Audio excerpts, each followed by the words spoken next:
Cities will drive global governance.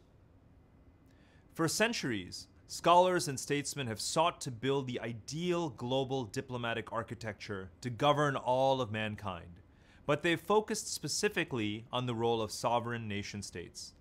But sovereignty has also prevented some of our gravest challenges from being solved, from human rights to climate change to the spread of disease.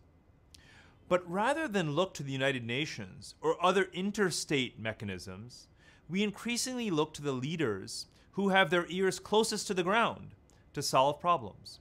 And those people are mayors.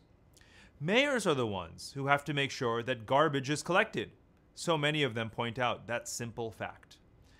And the mayor of a megacity of 15 or 20 million people is often governing more residents than the population of many of the world's nations.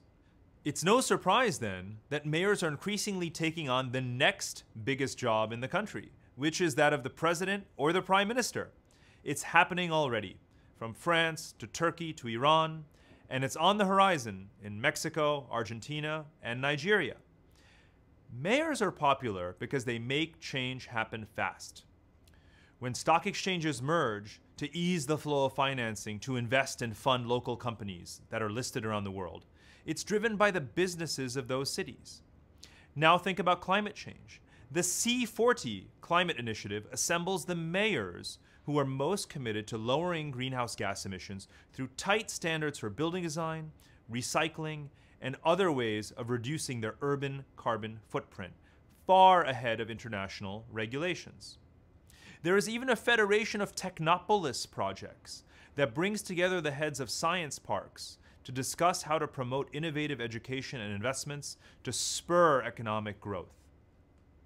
Benjamin Barber, the noted political scientist, is authoring a new book arguing that if mayors ruled the world, global governance would be far more effective than it is today in promoting some of our most crucial priorities.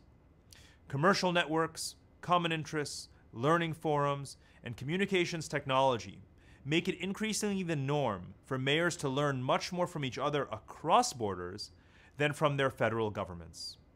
In fact, the fate of the principal city in any country is often the leading indicator of national health. I'm sure it's only a matter of time before there is a World Congress of Mayors that rises up alongside the United Nations.